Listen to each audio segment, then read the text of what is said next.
America के ceasefire के बीच बुधवार तड़के ईरान पर एयर स्ट्राइक की गई। कहां की गई ये एयर स्ट्राइक और उसका असर क्या है? ईरान के द्वारा क्या ऐसा किया गया जिसकी वजह से अमेरिका को हमला करना पड़ा और अमेरिका के द्वारा आखिर इस बात की जिम्मेदारी क्यों नहीं ली जा रही है?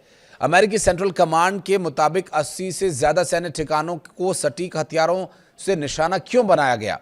इन सभी विषयों पर विस्तार से बात करेंगे। और ईरान में चूंकि इस वक्त मातम का माहौल है और उस मातम के बीच इस तरह का हमला, पलटवार और स्ट्रेट ऑफ होर्मुज की अब क्या रहेगी भूमिका और वहां पर है क्या सूरत हाल, बात करेंगे इसी पर। नमस्कार, मैं हूं आशीष त्रिपाठी आपके साथ।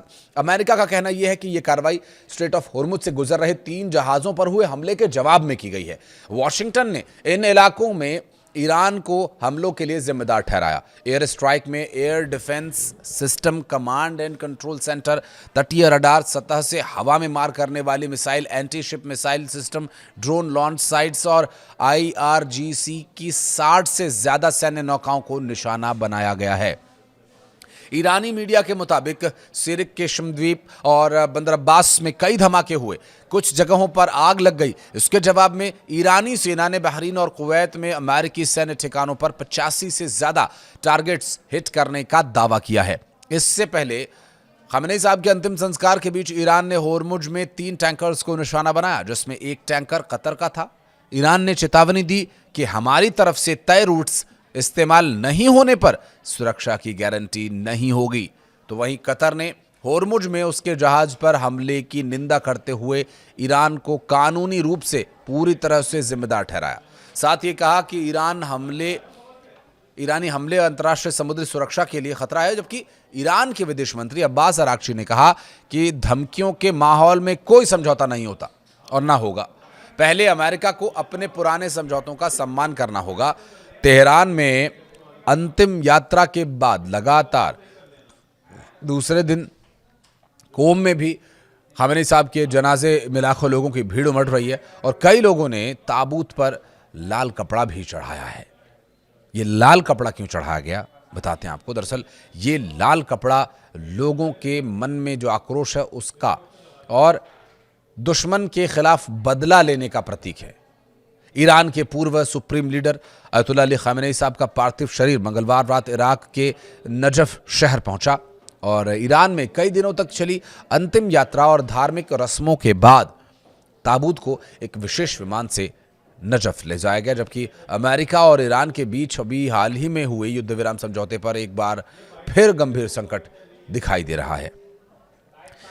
ईरान ने अमेरिका पर इस्लामाबाद मेमोरेंडम ऑफ अंडरस्टैंडिंग का खुला उल्लंघन करने का आरोप लगाया। ईरान के विदेश मंत्रालय ने कहा कि अमेरिका ने ईरानी तेल निर्यात पर लगी पाबंदियों में दी गई अस्थायी राहत वापस लेकर समझौते की शर्तों को तोड़ा है। और इस बीच दक्षिणी ईरान के सिरिक, किश्म और बंदर अब्बास में कई धमाकों की खबर सामने आने के बाद अमेरिकी हमले में कई लोगों के घायल होने की भी सूचना है। ईरान के विदेश मंत्रालय ने बयान जारी कर यह कहा कि अमेरिका वित्त विभाग द्वारा ईरान के तेल निर्यात पर दी गई अस्थायी छूट, जो जनरल लाइसेंस है, वापस लेना 18 जून 2026 को हुए युद्ध विराम समझौते के अनुच्छेद 10 का स्पष्ट और गंभीर उल्लंघन और यही एक बड़ा कारण रहा। हालांकि आपको यह भी बता दें कि ये अचानक कैसे माहौल बिगड़ा, अभी तक जो शांति चल रही थी ये अशांति अचानक कैसे हुई। मंत्रालय ने इस फैसले की कड़ी निंदा करते हुए कहा कि इसके सभी परिणामों की जिम्मेदारी पूरी तरह से अमेरिका ही की होगी।